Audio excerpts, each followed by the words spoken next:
Hello and welcome to Sex Talk with the Siegel Brothers. I'm Larry Siegel, a clinical sexologist and certified sexuality educator. And I'm Ricky Siegel, a certified sex therapist and supervisor. And I'm so proud to say my brother. A toast to you. And to you. And to you for joining us with our ritual sake toast, kanpai.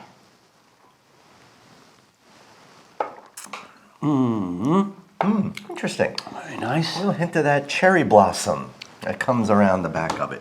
Delicious. Yes. So, Well, welcome back. Welcome back to you. Thank you And for to you, my joining brother. us for our weekly forum for talking about sex, because Indeed. we don't often enough, and our sexual health is poor, Very. and it would seem getting poorer. Yeah. So Yeah. we want to encourage everybody to never miss an opportunity to have. And we're not talking about telling sleazy jokes to your friends at the bar. We're talking about honest, mature, factual sex talk. Conversation, right? Because sometimes when you say, people hear the sex talk, they think of the talk Right. with their kids. Right. But this should be part of our conversation with each other, with all of us. That's right. In relationships and families, and yes, even among friends and communities, places of worship. These are places where Yeah, wherever people sexuality meet and needs talk. to- yeah. Right? That's really where it is. And, we'd like to be a part of that and help you with that as well. So please subscribe, hit that like button, hit that notification bell so you'll know when the new episodes are coming out every week. And let's really kind of pick it up a little bit more. Let's share. step We'd love up. to see you share your comments. Let us know your thoughts about what we talk about or anything that you would like to talk about. Always welcome to join the conversation. Indeed, and if there's something you want to ask or something you want to say that maybe you're not comfortable asking or saying anywhere else, ask us. Say it to us. Absolutely. Right? We'd be happy to field whatever question or help direct you in how you can have these conversations as well. Right? It's kind of what we do. Yeah. All right. So another week, another just world of craziness, right? Things that are going on just everywhere, especially when we look at what's happening with the Supreme Court right now. Well, by the time we air Friday night, we will know where we stand, whether or not the Supreme Court is going to turn the clock back 50 years. And I think they will. not since Prohibition has there been such an overt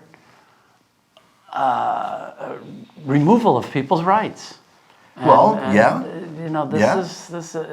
really does seem like, all the people that have put up with the antics of the former orangutan in chief and putting up with all this disgusting, deplorable behavior for today, for this moment. That's exactly because right. of the judges he put on the bench. And all the pundits talking in the news today asking how can, clearly this can't happen because nothing significant changed since the last 2 times the court ruled that nothing significantly changed enough to overrule a precedent.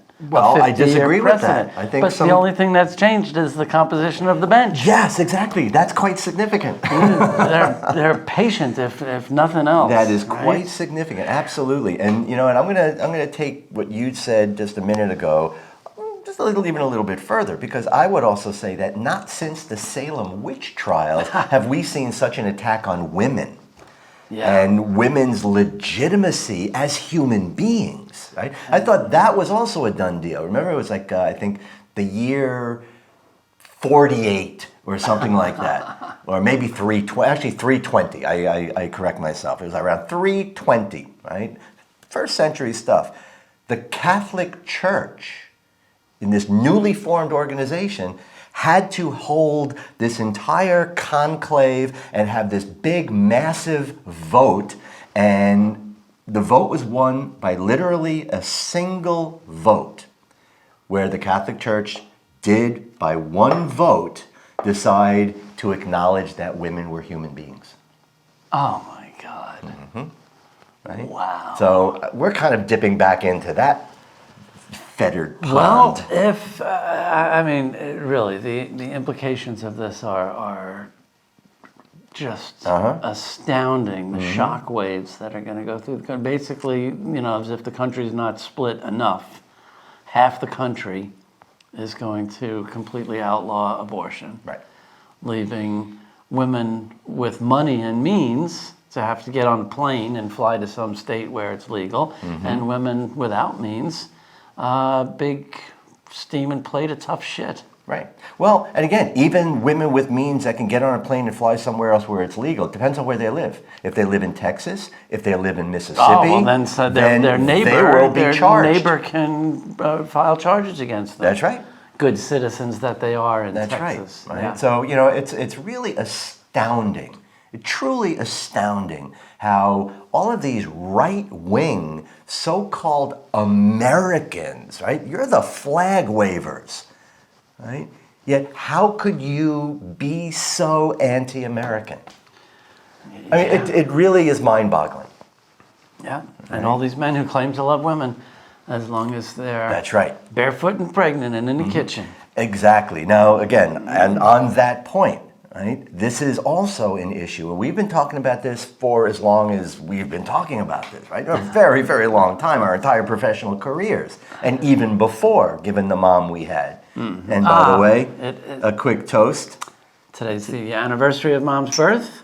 Yes, indeed. She Happy rock birthday, on. Mom. Happy birthday. But abortion, contraception, these are not just women's issues. These are very much men's issues. Right? Because now we have to also look at it if, when this does go through.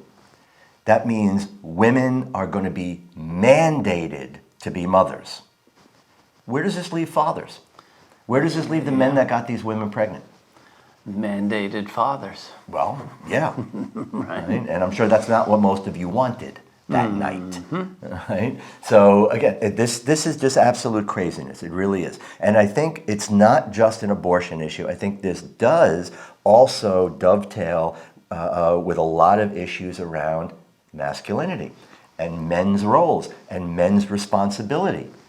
Right? Sexually, reproductively, socially. Yeah. Right? And again, we need to be more a part of that conversation. Right? Way more than just telling women what they can and cannot do with their bodies. Right. Right? But that this is something that men need to be very supportive of. Men need to be speaking very loudly about that. Right? And I know a lot of men are confused by that on many different levels.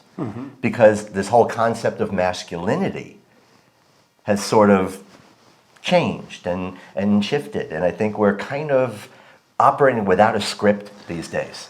Yeah, well, they're still in need of a modern one that's apropos. Exactly. Not a lot of good role models. Yep. And, how do we define our masculinity? What do we mean by our masculinity? I think we're living at a time right now where even asking that question about how do we define, how do we embrace, how do we live our masculinity will be met with criticism. Right? Are we exercising our male privilege? Right?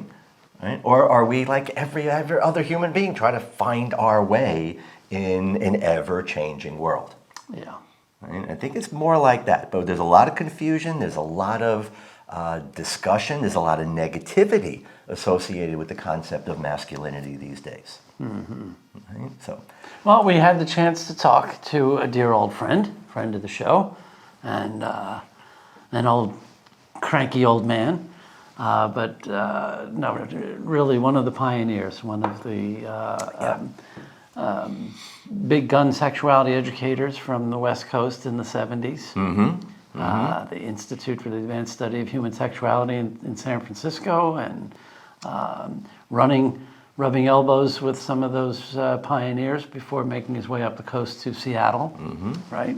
Our dear friend Roger Libby joined us for a little discussion about masculinity and how things have changed, or more likely how they haven't really.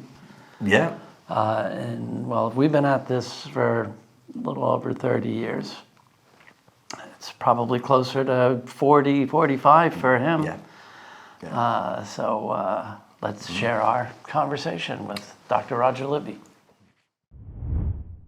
And we are back, and really, really happy to welcome our old friend, Dr. Roger Libby, from all the way out in Seattle. It's been a long time, I think, since we've been on the radio, and certainly. Well, yeah, it's been, I haven't seen you ever since we stopped going to meetings. I mean, with COVID, you know, I don't know when that's going to change.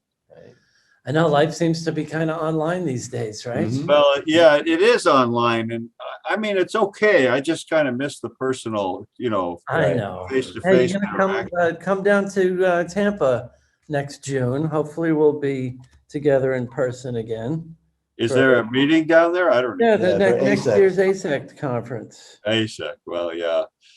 Yeah, I don't know. Maybe. When is that going to be, supposedly, with all COVID restrictions? Well, in June of Yeah. 22, Yeah. I hope. Right. And remember, we have the governor here in Florida. That's right. Oh, my God. Has wished away COVID. Sure. Yeah. Yeah. So he made a declaration that there's no I mean, COVID. We don't have to do anything. So he's a total nutcase. Yeah. it really is. Yeah. So I'm going to say a little bit more to introduce you to our viewers. Well, I just want to point out the books you've written, and as I said before we started rolling, one was a surprise I want to ask you about. But I've known about your classic sex ed books, The Naked Truth About Sex, A Guide to Intelligent Sexual Choices for Teenagers and 20-somethings, and of course, Sex from Ah to Zipper, a delightful glossary of love, lust, and laughter.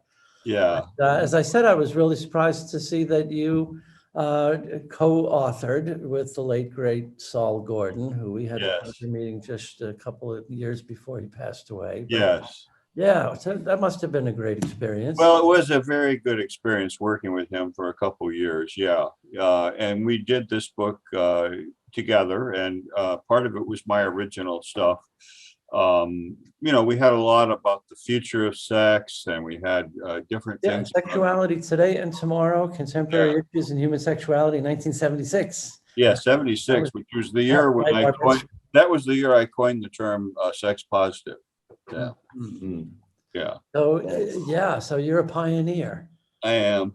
Indeed. Now, let's see if you are also a seer, right? Yeah. So, and you were talking about sex in the future. Sex positivity. Sex positivity. In the 70s. Yeah. You're in 1970s. What happened? Right.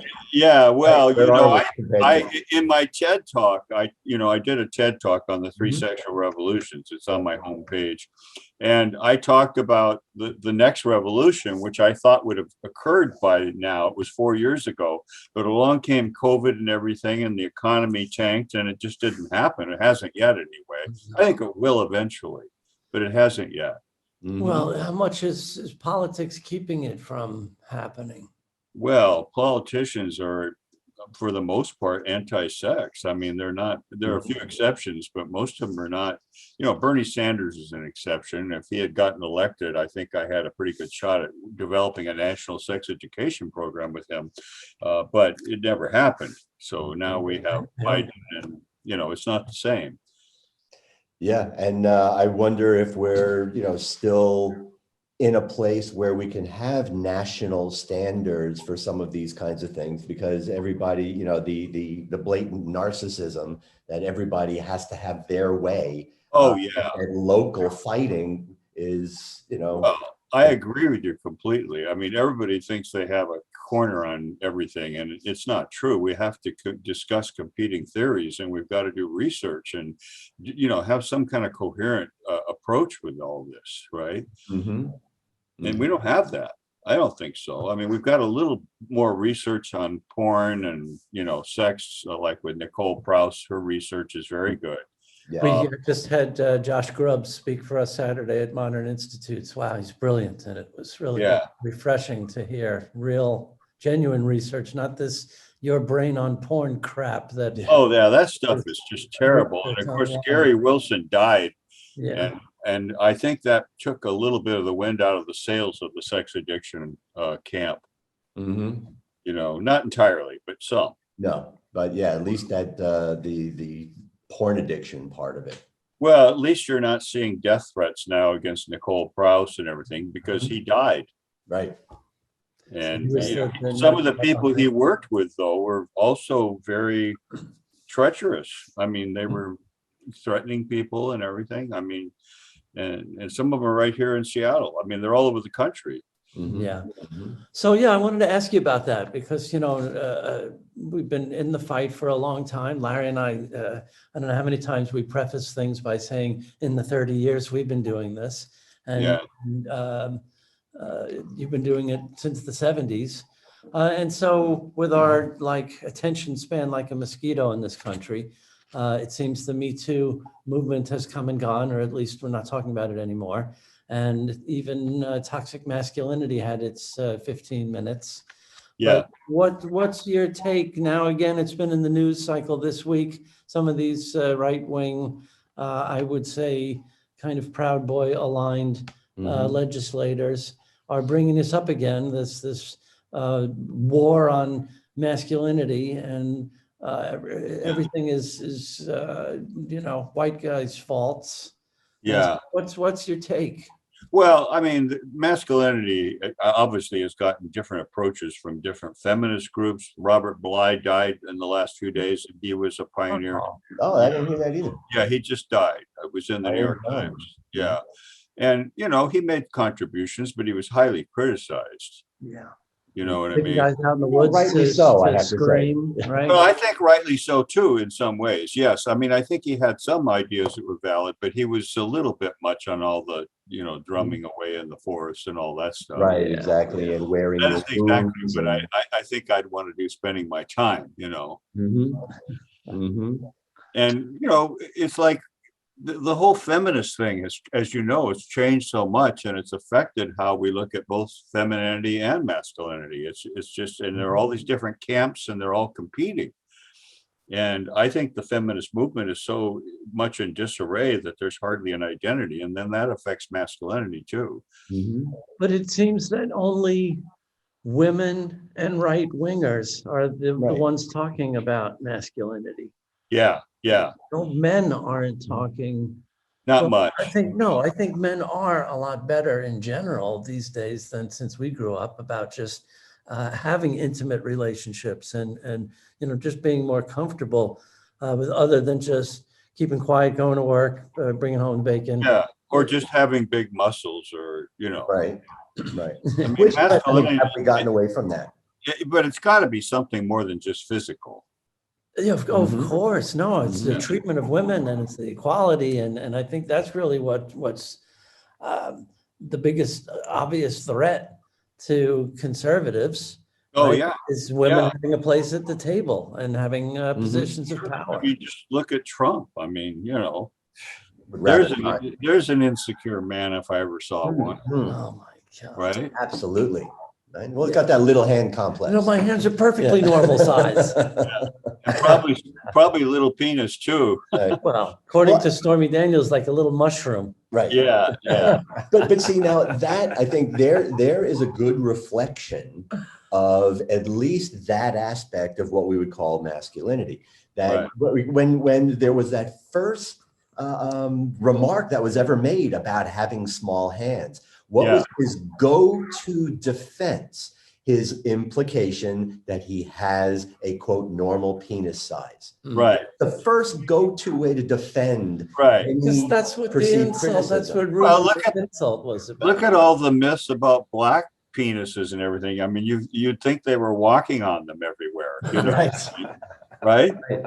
I mean, it's crazy to measure masculinity on penis size. I mean, Right. it's Well, just nuts. you know, I'm not to say you're old or anything, but you know, I think it was more common maybe when you were a kid that men referred to their penises as their manhood. Yeah. So if Oh, yeah. If it don't work anymore, we don't work anymore. What's the But I point mean, of you've got all living? these guys measuring their erections to see if they're average, and wondering about the girth. But for some women, it's the net worth that turns them on, not the girth or the length. Right. Right. Right. And for some guys too, you know, that's what turns them on about other guys. Yeah. But we don't seem to have gotten too far away with all of the permutations and all of the different discussions that masculinity has supposed to have gone through in the last 40 years. We're still tying it so directly to penises. I know, but it's stupid. It's just, I agree. it's myopic. It's myopic. Mm.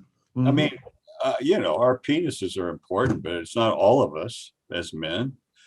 And men still don't know that much more, probably less with this generation because they haven't left their rooms much lately, about women's sexuality, about what gets them off in the first place. So instead of, worrying about their penises, they should worry about if they know enough about clitorises. Well, how about, if I can, how about instead of even before, I think there's a point even before that, before getting to somebody else, most guys are totally ignorant of their own penises.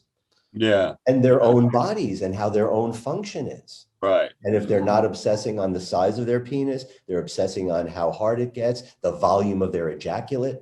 Yeah. Yeah. Are we getting more insecure?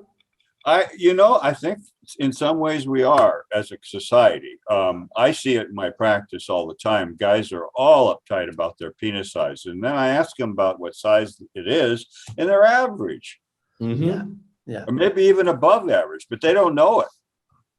Right. Because they're looking at porn where Right. guys are free. Well, that's right. And porn reflects a very not a normal perspective as far as penis size. Right. And in many ways, not very normal in other ways either. I mean, like I just They're all wrote shot a up. blog recently about incest in porn. And, it's become such a focus.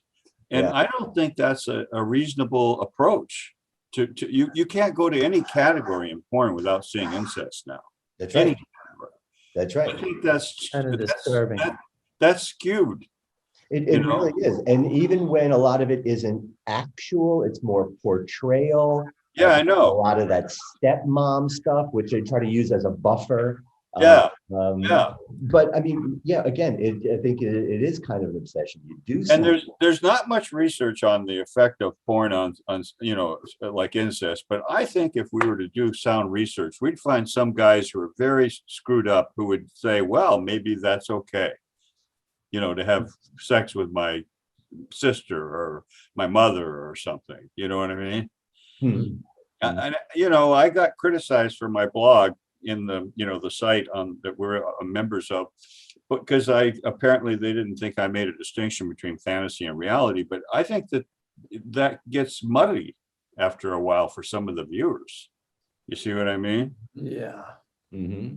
Yeah, I think porn ought to have more of a script that's erotic and healthy and not just extreme stuff, And some might argue that that's what female-oriented porn does. Remember the great Candida Royale? When she started her Femme Productions and was the first female porn producer, that was her focus. She was good. I knew her. Yeah, she was really good. And there is a certain genre of feminist porn that's coming out now, and I think it usually has more of a script to make it erotic. Right. I mean, the biggest thing you get in regular porn is maybe a next door neighbor borrowing sugar. I mean, that's a script, but it's not a big script, right? Mm-hmm. Right. The pizza and then they go at guy. it in the doorway. So. Yeah.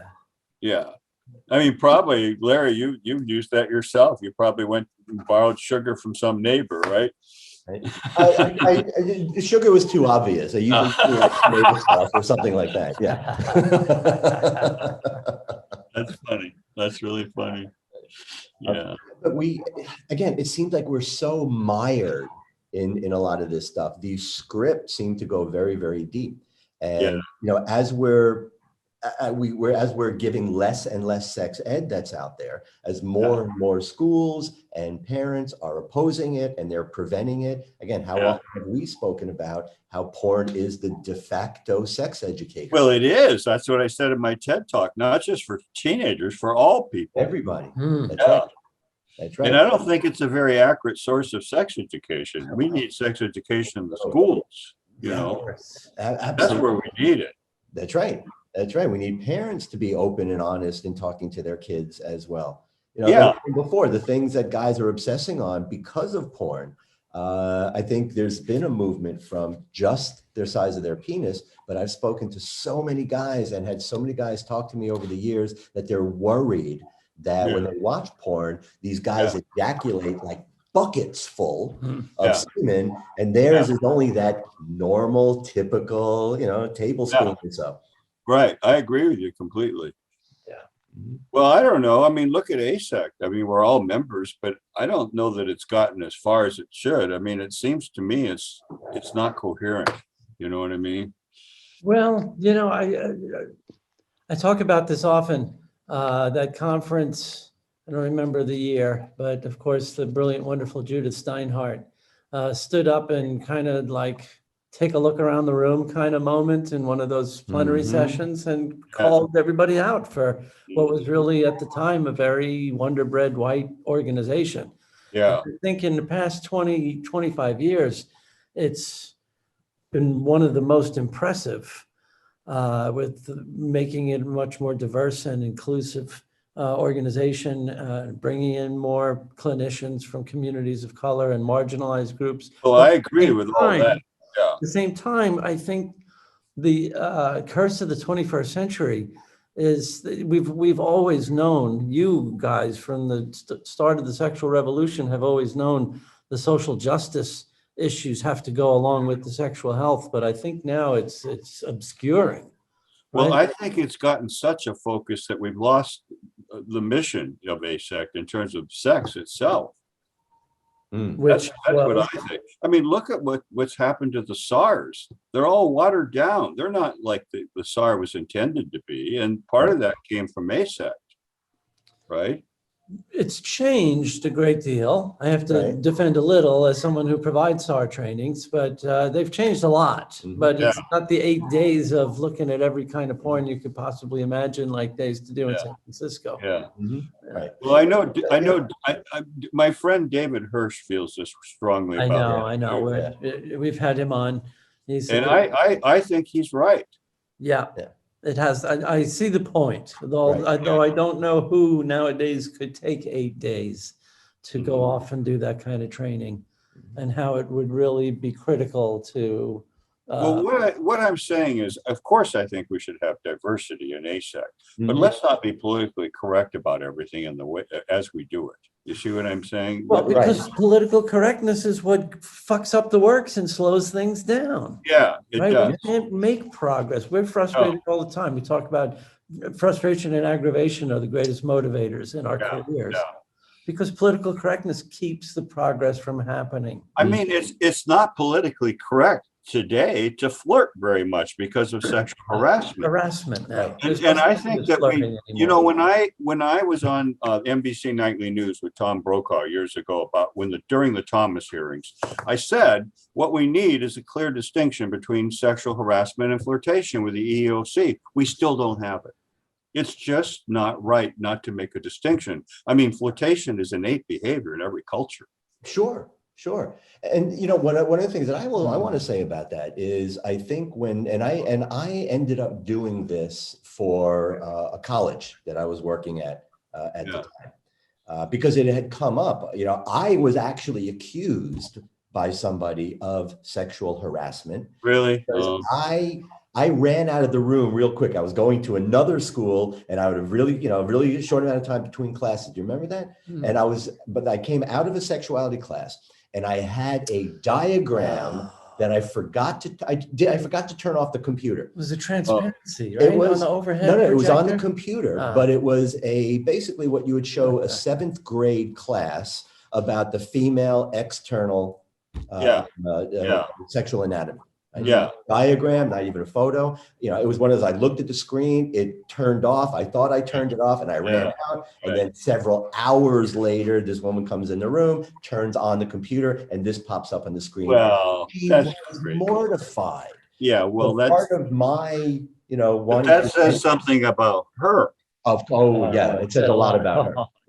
But one of the things that I chose to bring to the president of the college in having to even defend myself from that was looking at the sexual harassment laws, the way they are written. And I want to say they do actually make a distinction between flirtation and harassment. Not using those words, but the Yeah, no. definition of harassment Yeah, is that repetition. it's too Once a broad. line is drawn. Yeah, if it's I too say broad a something- definition. Any of us could be accused of harassment. In most cases, it's men. Right? You know. Because I think there's a difference now between the definition of harassment and the way we look at it and define it in real life. Yeah, If yeah, I make a flirtatious remark, yeah, that is not inherently harassment. If it is not appreciated, a line has to be drawn in the sand. If Yeah. I now do it again and cross that line, right. now it's Now harassment. So look what It's like happened to Al fascinating. Franken. Al Franken should never have been Never kicked out been. of Congress. Never. No. And Never. that I was wish we'd go because back. Gildebrand and all these women in Congress kicked him out, basically. Yeah. He resigned and he shouldn't have, but that's what happened. Yep.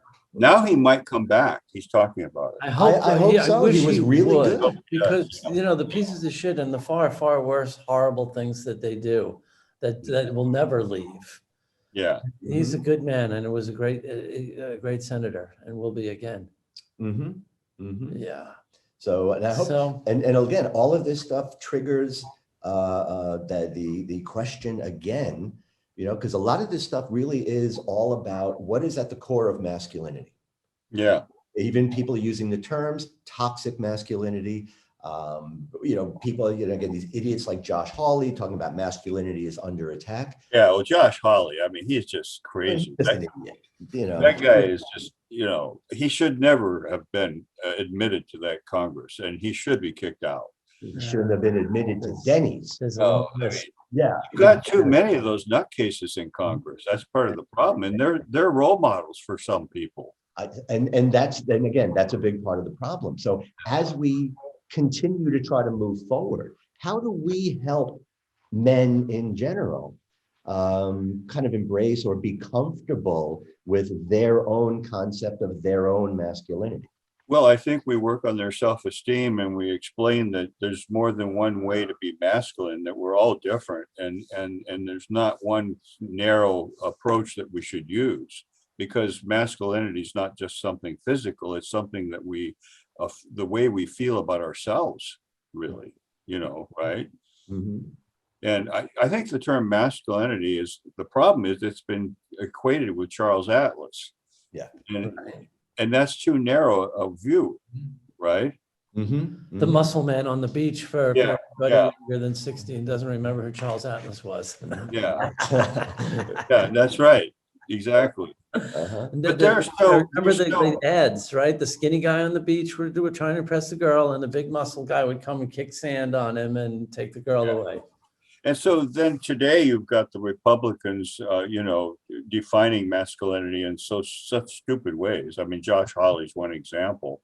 Yeah, today he was talking about the reason why men just lay around playing video games and looking at pornography Point. Yeah, is because liberals have made them that way. Women have made them that way. yeah. Well, there are right-wing women who like the old view of masculinity. I mean, that's the problem. We still have a complete, like you said it, Larry, a complete split, right, in this culture, right? Yeah. And I don't know how we get those two sides together. So, yeah, well, again, especially when you have, like you just mentioned, those women. I mean, this is also a big Christianity thing. This is that Yeah, keeping. absolutely. We're seem to be moving Obedience. backwards in Yeah. the idea of men now are back in control and women are only there to support them. Yeah. I mean, we have to emphasize equality. It's the only answer. Mm. It's like the women being treated like Puritan days. Um, Oh, I do so know many what show you're people told talking me to about. It's watch it. I'm blanking. I can picture it. They have the hats and the big. It was a book. Oh, what that Scarlet Letter? It was kind of like that. Blanking or whatever it is. But again, it seems like we're going in the wrong direction, Yeah. and we're kind of hitting it in high gear in that direction. Yeah. So is masculinity something we're supposed to just learn to be, or something that we should be aspiring to?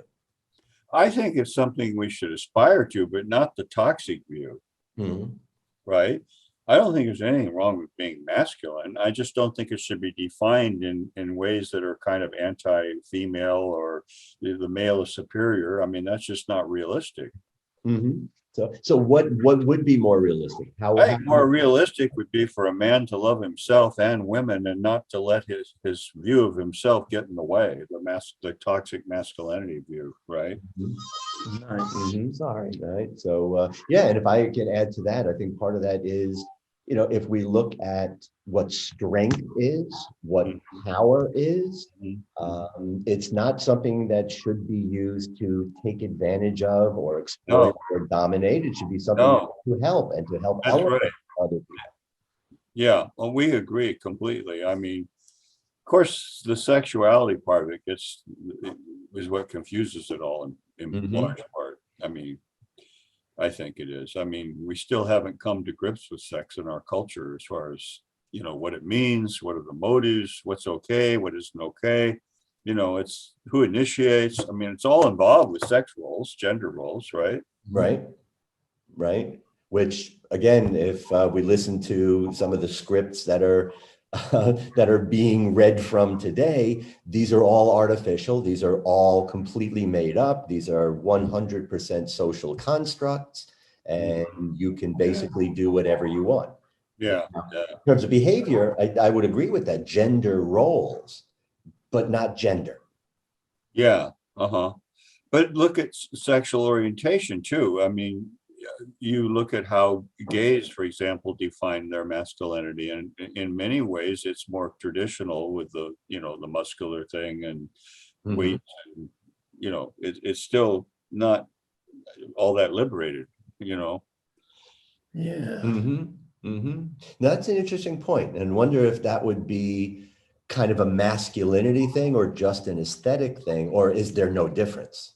Well, I think it's both, yeah, but it's a masculinity thing, yeah. I mean, that's why you see some gay couples where there's a guy that's kind of muscular and the other one is just kind of almost like a female, right? I mean, Like Almost the bird, rapish. like the bird cage, yeah, that yeah, stereotype. yeah. Yeah. So it's not just heterosexual uh, people that we need to be concerned about. I think we need to be concerned about how gay and lesbian people define femininity and masculinity too. Yeah, I Mhm. still hear a lot of aging gay men talking about feeling invisible Yeah, in a dating scene. yeah, and some of them are really, Yeah. pretty much. Yeah, I absolutely. mean, you look at Grindr and all these sites; they're looking for a physical specimen they can have sex with immediately, right? Right. Right. And how confusing then must it be for trans men Yeah. Oh, yeah. Oh, to yeah. define a masculine identity for themselves? Oh, yeah. That's where it gets even more confusing. Yeah. Mhm. So, how do we keep pushing the needle? Yeah, what are your parting words of wisdom?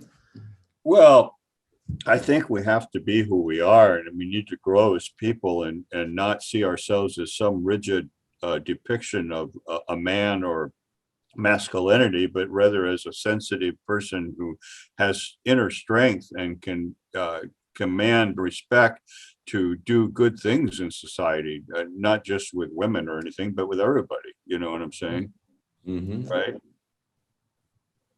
I mean, Nice. I think it is an inner strength. Yeah, Mhm. I really liked Mhm. how you put that. Yeah. Yeah, it really is. Because, and what is power, but really just the ability to influence, That's right. Yeah. right? Not to control, but to No, to influence. There's a difference. Yeah. Because we Mhm. deal with control freaks, and I do in my practice all the time. Yeah. And sometimes they're women and sometimes they're men, but they're control freaks. Yeah. And that doesn't make for a good relationship. Right. Mhm. What are you doing mostly these days? Couples? You doing groups? I just do couples and individuals. I don't do groups. Yeah. It looks like you have a group set up there behind you. Oh, I do. This is one of my two offices. This is on a dock at a marina. Oh, And nice. and there are seal outside on the log boom, and we had a big sperm whale here a while back, about 50 feet long, came right to the dock. I figured it was looking for sex therapy, asked if I took credit cards. Offer him a giant condom. Yeah, Well- I'm also going to do a little more stand-up comedy in Seattle, I think. Right, Oh, you nice. should, you should. Yeah. We're gonna put up your I enjoy contact information so people know how they can find you and your website and your books. And Yeah. it's really good to see you, man. It's Yeah, been good so to see long. both of you. It's been a long time, Ricky Yes. and Larry. We'll Yeah, do it so again soon. We'll have you back in a couple months. yeah, take a look at my TED Talk if you haven't already. I It's on have. my- I have. I really You haven't do looked like at it. it, I yeah, enjoyed yeah. it. We'll put up a link to that too, underneath Yeah. on the YouTube page for sure. Yeah, actually, I was also interviewed recently by a Honolulu production company for a special on fantasies and eroticism. And I think it's going to air sometime next year, but I think probably on Apple TV on the Vice channel. Very Oh, excellent. nice. We'll look for that. Yeah. Yeah, you'll come back on and tell us about it. Yeah. Great, We'll talk great well before then. Dr. Roger Libby. Yeah. Indeed. Well, Thank we you. all have fun. That's the main thing. You got to have fun doing what you do. Got You to. want to influence people, but you want to have fun doing it, Yep. Exactly. right? Exactly. And if sex can't be fun, Well, that's why I What's the emphasize point? humor so much. I think humor is really important here, yep. right? All right. Be well. We'll talk Yeah. soon. Thank you. You Take too. care. Thank you. All right. All right, I just toast. love having these conversations. Let's toast to old Roger. You're a good Indeed. man, a good friend. Thank you, Roger. Thank you for joining us. Now, I don't know if we clarified anything really when it comes to masculinity. Right. But, hopefully there's some fodder to continue having these conversations. Guys, we need to be talking to each other about what it means. Right? Yeah. And moving beyond, again, I do get where that sense of entitlement and privilege, kind of comes in. That I've never liked this adage, but this idea that a real man takes what he wants. Right? A real man does this. A real man In does control and dominant, yeah. that. I think these are scripts that did need to be torn up. We do need to continue to evolve, not devolve. And And hopefully... as we were saying with Roger, we can't let our short attention span let us lose sight. Just because the Me Too movement seems to have come and gone, it hasn't. We're still living in that post-Me Too era where men's behavior, shit doesn't fly the way it used to. And just because toxic masculinity isn't the buzzword of this very minute doesn't mean that it isn't still a critical work in progress. Indeed. That men in the 21st century really need to think about treatment of women, how we raise boys to treat women and each other. Right. That's a big part of it. And, again, things that we've done and talked about for a long time as well. And hopefully this June we will bring it back up. But, the daddy's little girl stuff, because we also have to look at it's not just guys. We also have to raise women with an understanding of masculinity, just as we have to raise men with an understanding of femininity. And we have to raise all of our kids with this maybe newfound, maybe rediscovered, whatever we want to describe it as, but this awareness and understanding of what sexuality really is, how people interact with each other. But it's got to start with self.